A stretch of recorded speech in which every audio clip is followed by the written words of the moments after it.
हो गया, चलिए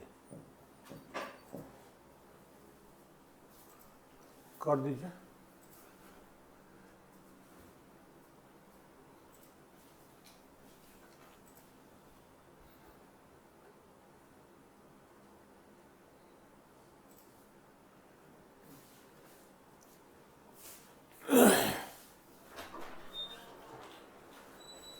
गुड मॉर्निंग स्टूडेंट्स।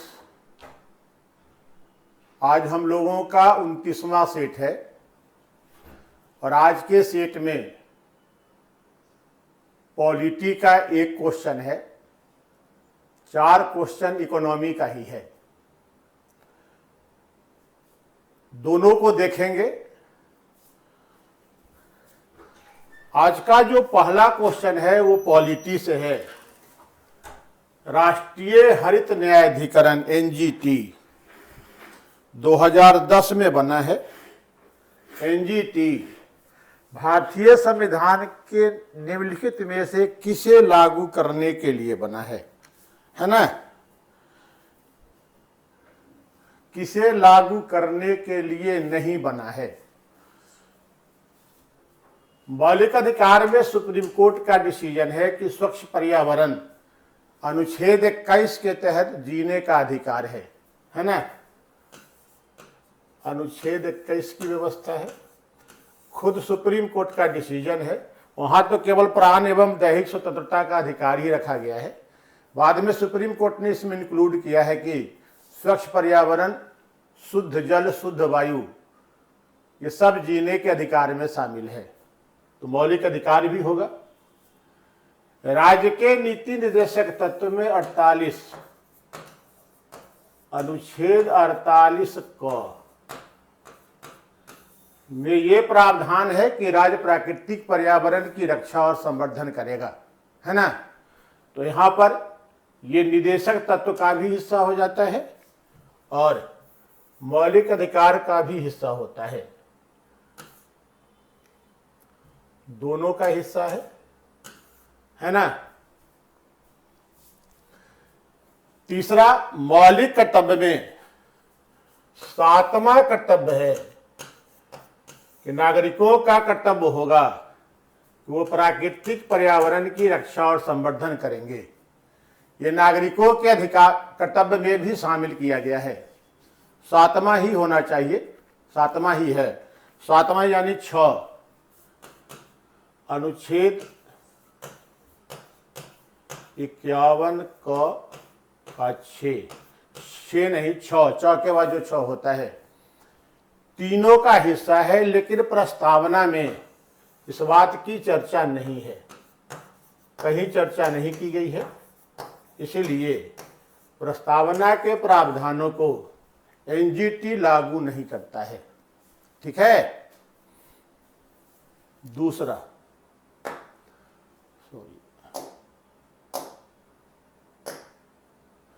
दूसरा क्वेश्चन इकोनॉमी से है। भारत के संदर्भ में राजस्व घाटे का क्या मतलब होता है? राजस्व घाटा होता क्या है? सबसे पहले अगर इसे जान लें तो क्वेश्चन का आंसर बनाने में सुविधा होगी। देखते होंगे बजट में सरकार की राजस्वगत आय और राजस्वगत व्यय को शामिल किया जाता है ना? अलग अलग किया रहता है। राजस्वगत आय में 2 आय शामिल होता है, कर और गैर कर। कर में सभी प्रकार के प्रत्यक्ष और अप्रत्यक्ष कर शामिल होते हैं, जबकि गैर कर में लाभ लाभांश जो सार्वजनिक क्षेत्र की इकाइयों से सरकार को प्राप्त होता है, फिर ब्याज की जो प्राप्ति होती है, जो सरकार विभिन्न संस्थाओं, राज्यों व अन्य देशों को ऋण दिए रहती है, उस पर ब्याज प्राप्त होता है, तथा विभिन्न सेवाओं के बदले फीस या शुल्क के रूप में जो धनराशि प्राप्त होती है, यही सरकार के राजस्वगत आय का स्रोत है ना? कर में सभी प्रत्यक्ष और अप्रत्यक्ष कर शामिल होते हैं, जबकि गैर कर में लाभ लाभांश शामिल होता है, एक, दूसरा ब्याज की प्राप्ति शामिल होता है, और तीसरा फीस और शुल्क के बदले के रूप में राशि प्राप्त होती है जो विभिन्न सेवाओं के बदले सरकार को प्राप्त होता है। यही तीन मद होते हैं। राजस्वगत जो व्यय होता है,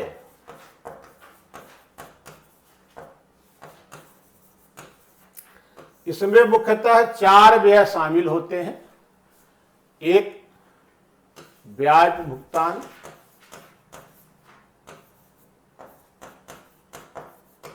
पहला। दूसरा, प्रशासनिक व्यय जो विभिन्न सेवाओं पर होता है। तीसरा, रक्षा व्यय जो तीनों सेनाओं के रख रखाव पे खर्च होता है। और चौथा, सब्सिडी, है ना।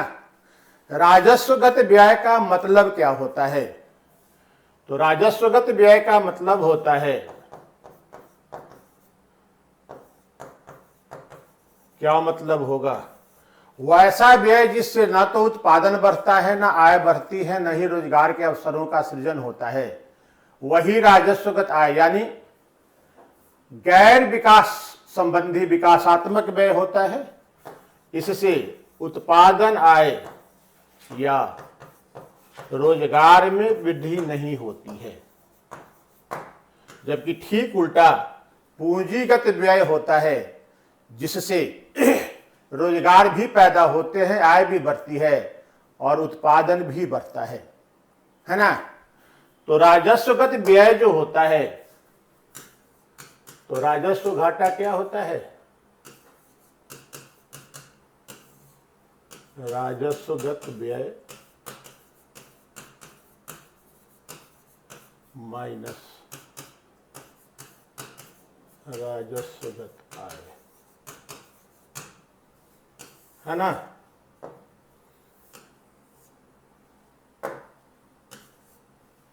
राजस्वगत व्यय माइनस राजस्वगत आय होता है। इसमें क्या है? यानी वैसा व्यय जिससे किसी विकास की संभावना, गैर विकासात्मक व्यय है।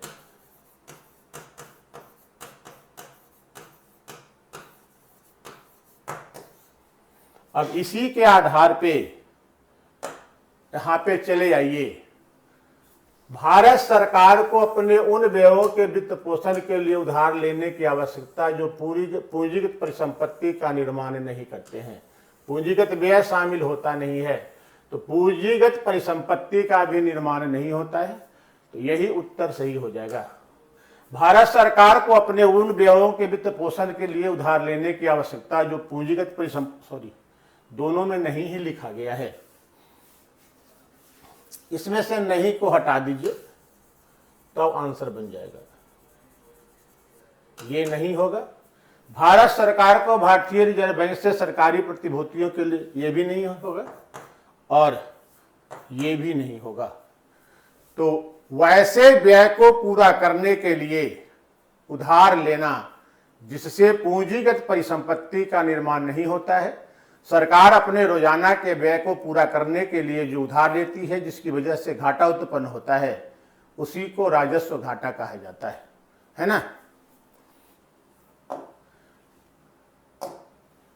तीसरा, नकद आरक्षण अनुपात को कम करने से अर्थव्यवस्था पर उसका क्या प्रभाव पड़ेगा, है ना।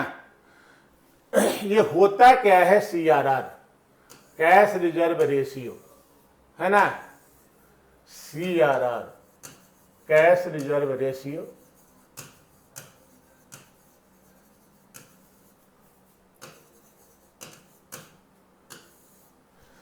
कैश रिजर्व रेशियो वह अनुपात होता है जो प्रत्येक वाणिज्यिक बैंक को अपनी कुल जमा का एक निश्चित प्रतिशत हिस्सा नगद रूप में RBI के पास रखना होता है ना। तो RBI के पास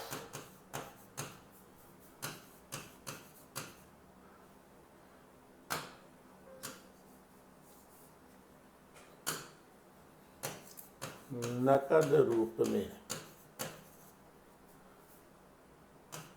जमा रखने वाली राशि, इसी को CRR कहते हैं। ठीक है। अगर मान लो CRR 5% है ना, बैंक का मान लीजिए कुल संपत्ति, कुल जमा जो है 100 रुपए है, 5 CRR 5 है, तो बैंक के पास काम करने के लिए 95 रुपए होगा ना। और अगर CRR घटाकर कम करने की बात है 4% किया जाता है, तब बैंक के पास 96 रुपया होगा ना। अब 96 रुपया होगा, इसका मतलब क्या है, बैंक के पास तरलता, मुद्रा की मात्रा बढ़ गई। तो ये ऑप्शन तो सही हो गया, बैंकों के पास अधिक तरलता होगी, बढ़ गया ना। जैसे ही कम करेंगे बैंकों की तरलता बढ़ जाएगी, तो बैंक की तरलता बढ़ गई। दूसरी बात, अर्थव्यवस्था में निवेश वृद्धि देखने को, अब मान लीजिए कि बैंक के पास अगर धन अधिक हो गया तो बैंक ऋण का सृजन भी अधिक करेगा, और अगर ऋण का सृजन अधिक होने से क्या होगा, ऋण अधिक देगा तो ऋण सृजन बढ़ेगा, तो ऋण सृजन बढ़ने से क्या होगा, निवेश बढ़ जाएगा। और जब ऋण का सृजन अधिक होगा, अधिक लोगों को ऋण दिया जाएगा, तो इससे स्वाभाविक है कि बाजार में मुद्रा की आपूर्ति भी बढ़ जाएगी, तो मुद्रा आपूर्ति भी बढ़ेगी, ये भी इसका प्रभाव होगा। एक विकल्प ये दिए हुए है कि मुद्रा वास्तविक निवेश दर में गिरावट, निवेश दर घटेगा नहीं, बढ़ जाता है, तो क्या हो जाएगा, 1, 2 और 3। CRR के कम होने से बैंकों के पास जमा धन बढ़ जाता है, उनकी तरलता बढ़ जाती है। दूसरी बात, एक विकल्प तो वही था। दूसरी बात, तरलता बढ़ने से, अब तरलता बढ़ेगी तो ऋण का सृजन भी अधिक होगा, और ऋण का अधिक सृजन अधिक होगा तो ऋण लेने वालों की संख्या भी बढ़ेगी। ऐसे में अर्थव्यवस्था में निवेश बढ़ जाएगा, और जब ऋण का सृजन अधिक होगा तो अर्थव्यवस्था में मुद्रा की आपूर्ति भी बढ़ जाएगी। तो ये तीनों सही है, ये गलत हो जाता है। ठीक है। देश के विभिन्न स्थलों या घटनाओं को देखने के लिए भारत में विदेशियों की यात्रा अर्थनैतिक दृष्टि से निम्नलिखित में से किसके समान है? पर्यटन है ये, पर्यटन। और पर्यटन किस क्षेत्र में आता है? विदेशी व्यापार में, सेवा क्षेत्र में आता है। पर्यटन सेवा क्षेत्र का हिस्सा है। अब पर्यटन या अदृश्य मद कह सकते हैं, अदृश्य मद भी कहा जाता है। शिक्षा, स्वास्थ्य, पर्यटन, ये उपहार, प्रशिक्षण, तकनीक, सब सेवा क्षेत्र का ही हिस्सा है। तो सेवा क्षेत्र में बढ़ेगा, अदृश्य मद का व्यापार बढ़ेगा, है ना। और हमारे देश में आते हैं और हमसे सेवा लेते हैं, तो क्या हुआ, हम सेवा का निर्यात करते हैं। तो ये भुगतान संतुलन के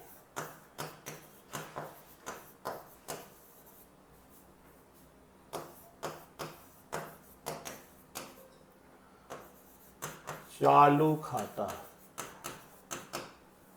का हिस्सा बनता है, क्योंकि अदृश्य मद है।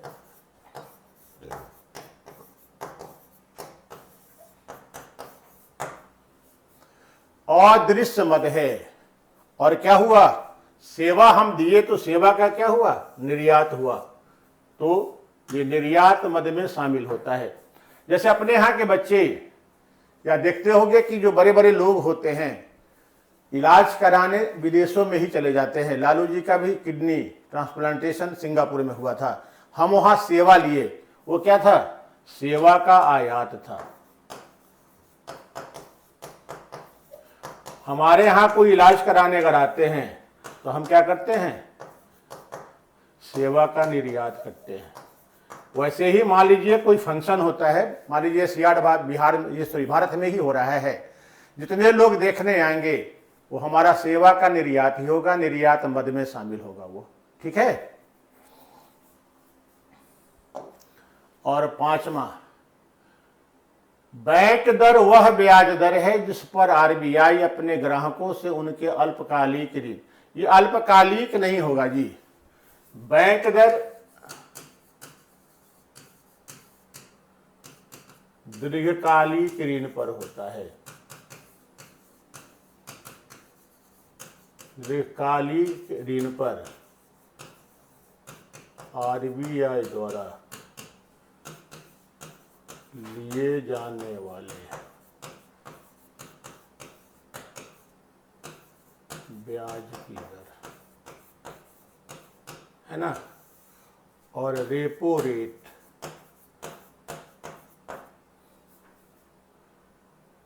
अल्पकालीन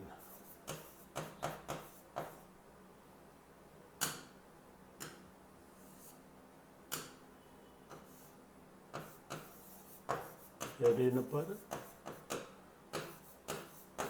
आरबीआई द्वारा लिए जाने वाले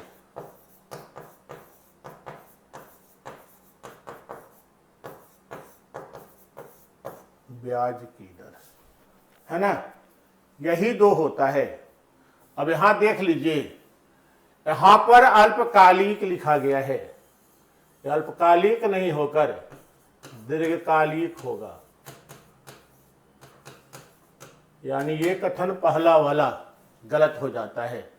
रेपो दर वह ब्याज दर है जिस पर भारत आरबीआई अपने ग्राहकों से दीर्घकालिक, यहां ये गलत हो जाता है, ये अल्पकालिक ही होगा।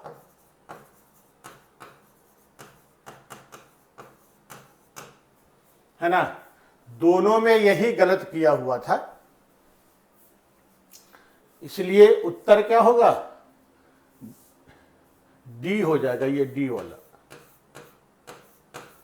उत्तर डी होगा। दोनों में से कोई सही नहीं है, न पहला सही है न दूसरा सही है, दोनों में दीर्घकालिक और अल्पकालिक को उलट दिया गया है, इसलिए दोनों विकल्प गलत हो जाता है, दोनों में से कोई विकल्प सही नहीं है, ठीक है ना। अब एक बार देख लेते हैं,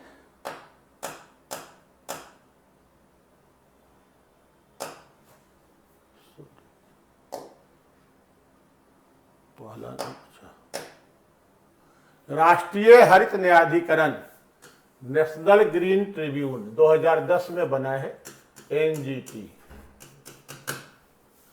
एनजीटी का गठन 2010 में पर्यावरण से संबंधित मसलों के अर्धन्यायिक संस्था है, न्यायाधिकरण लिखा हुआ भी है इसमें, है ना।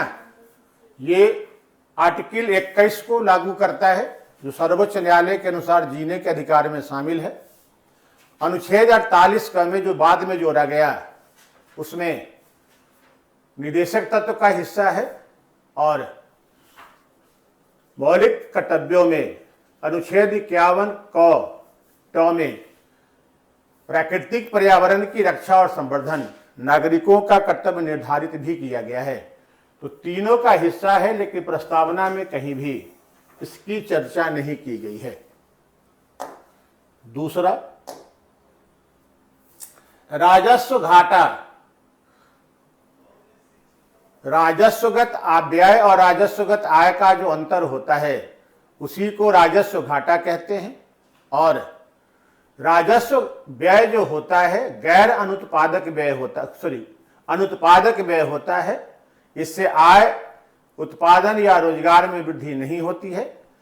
तो सरकार द्वारा लिया गया वैसा उधार, उस कार्य के वित्त पोषण के लिए लिया गया उधार जिससे पूंजीगत परिसंपत्तियों का निर्माण नहीं होता है, तो यही उसका उत्तर होगा, है ना। चूंकि गैर उत्पादक व्यय ही होते हैं, 4 व्यय मुख्य रूप से होते हैं। राजस्वगत व्यय, जिसमें ब्याज का भुगतान है, प्रशासनिक व्यय है, रक्षा व्यय है, जिसमें तीनों सेनाओं के रख रखाव पर जो व्यय किया जाता है। प्रशासनिक व्यय में प्रशासनिक, न्यायिक, पुलिस, विदेश सेवा इत्यादि पर होने वाले व्यय को शामिल किया जाता है। और चौथा सब्सिडी होती है, जो सरकार आवश्यक वस्तु और सेवा सभी को उपलब्ध हो सके उसके लिए जो उसका मूल्य कम करके उपलब्ध कराती है, और उस दौरान जो अंतर होता है उसकी जो राजकोष से भरपाई की जाती है उसे ही राजकोषीय सहायता या सब्सिडी कहा जाता है। ये मुख्यतः 4 प्रकार के व्यय सरकार के राजस्वगत व्यय पर शामिल होते हैं।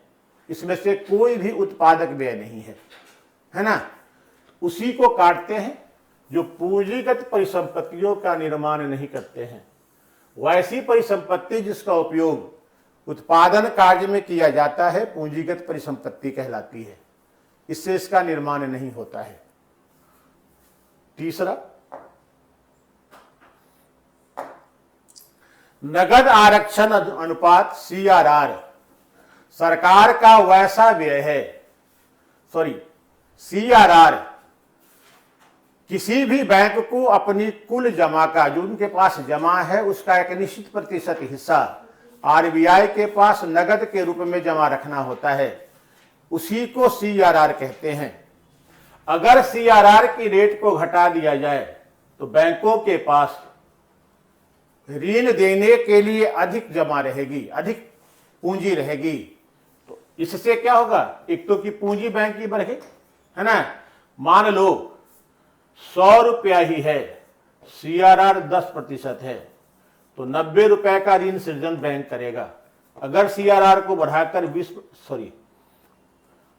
5% कर दिया जाए, चूंकि घट रहा है क्वेश्चन में, 5% कर दिया जाए तो 95 रुपया होगा। तो एक तो कि बैंक की तरलता बढ़ जाएगी, दूसरा यदि उपलब्ध धन अधिक रहेगा तो ऋण का सृजन भी अधिक होगा, और ऋण का सृजन अधिक होगा तो निवेश भी बढ़ जाएगा। और अगर निवेश बढ़ता है, चूंकि ऋण अधिक दिया जाता है, निवेश अधिक हो रहा है, तो बाजार में मुद्रा की तरलता भी बढ़ जाएगी, मुद्रा की आपूर्ति भी बढ़ जाएगी। तो मुद्रा आपूर्ति बढ़ सकती है, तीनों हो जाएगा। तो उत्तर 1, 2, 3 ही होंगे। ठीक है। चौथा, पर्यटन सेवा क्षेत्र का हिस्सा होता है, सेवागत या अदृश्य मद में शामिल किया जाता है। यदि हमारे यहाँ कोई पढ़ने आते हैं, इलाज कराने आते हैं, घूमने आते हैं, इस संदर्भ में आते हैं, तो इसके बदले हम अपनी सेवाओं का निर्यात करते हैं। अगर हम विदेश जाते हैं घूमने तो वहां सेवाओं का आयात किया जाता है, तो इसे निर्यात मद में शामिल किया जाता है। एक बार क्वेश्चन भी यूपीएससी में पूछा है, कॉमनवेल्थ देखने आए थे लोग, इसे किस मद में शामिल किया जाएगा व्यापार के दृष्टिकोण से। तो ये निर्यात के दृष्टिकोण से सेवा का निर्यात है। ये अगर कोई हमारे यहाँ आते हैं घूमने, पढ़ने, इलाज कराने, या हम किसी को तकनीक उपलब्ध कराते हैं, तो ये सब सेवा के निर्यात में आता है ना। और चौथा, बैंक दर वह दर होता है जिस पर RBI वाणिज्यिक बैंकों को दीर्घकालीन ऋण उपलब्ध कराता है, और रेपो रेट वह रेट होता है जिस पर RBI वाणिज्यिक बैंकों को अल्पकालीन ऋण उपलब्ध कराता है। यहां पर दोनों में केवल उल्टा कर दिया गया है, इसलिए दोनों कथन गलत हो जाता है। ठीक है, तो इसका उत्तर यही हो जाएगा, डी। तो आज यही 5 क्वेश्चन थे। कल इकोनॉमी का ही क्वेश्चन रहेगा, 5, उसी पर हम लोग चर्चा करेंगे। तो आज तक के लिए इतना ही, है ना। फिर कल मिलते हैं इकोनॉमी के 5 क्वेश्चन के साथ। सब क्वेश्चन इकोनॉमी का ही रहेगा। ठीक है ना। धन्यवाद।